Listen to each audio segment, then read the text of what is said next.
kita mendengar dan mentaati pemerintah walaupun penguasanya zalim. Pertanyaannya adalah, bagaimana kalau penguasanya zalim? Hukum yang dipakai juga zalim, tidak memakai hukum-hukum Islam. Jawabannya barakallahu fiik, yang dipandang ialah penguasanya.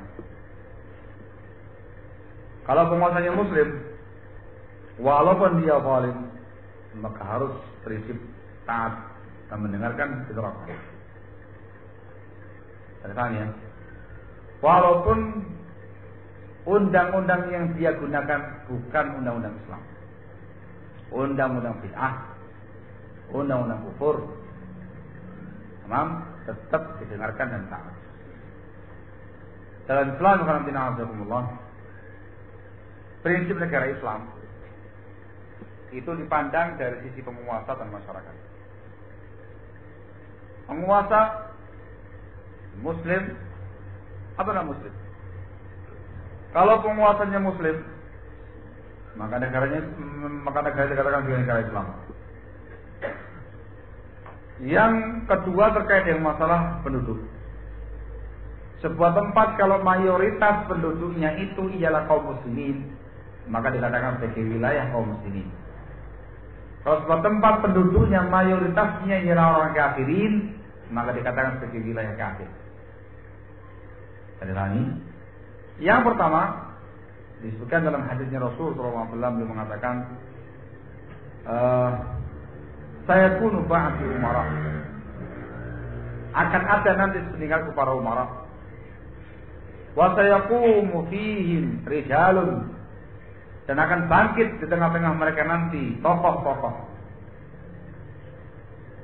la yasannuna bi sunnati wa la yahtaduna bi hadi.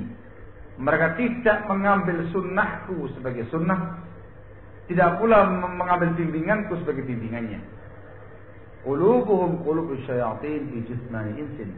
Hati mereka hati setan dalam bentuk jasad manusia. Ketika ditanyakan oleh para sahabat, ada yang pemimpin yang semacam ini, apa nggak disikat saja? Rasul mengatakan, la ma'aqamu fikum shalah. Tidak, selagi dia masih menegakkan salat di antara kalian. Artinya selagi dia masih muslim. Penguasa yang dikatakan la yasannuna bi sunnati wa la yahtaduna bi hadi, itu penguasa yang tidak menggunakan Islam sebagai undang-undangnya, tidak mengambil sunnah Rasul sebagai sunnahnya, tidak mengambil bimbingan Rasul sebagai bimbingannya.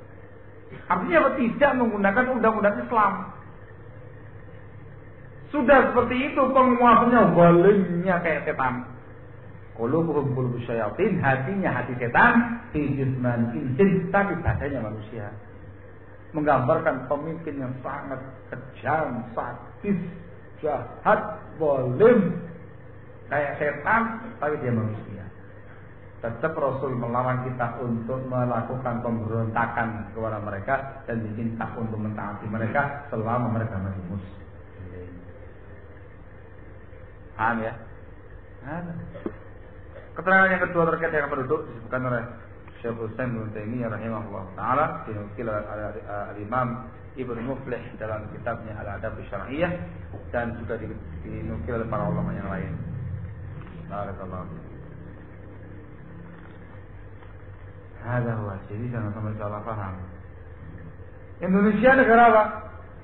Nah, taruh dipancing gitu, selangat ada. Negara apa? Kok tahu muslim? Hah? Kok tahu? Beromong di ide.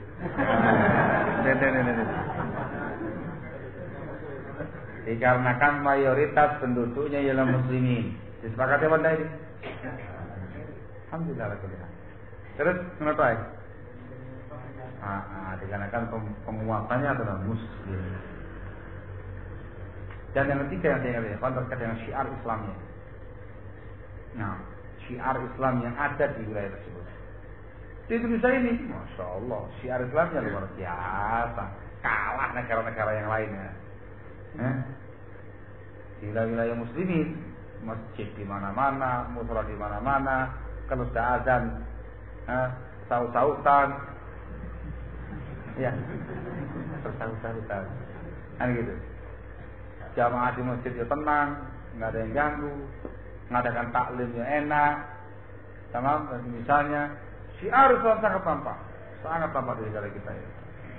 Dari semua sisi ialah negara Islam. Terkait dengan undang-undang, ya tadi ya, saya berada terangkan seperti itu.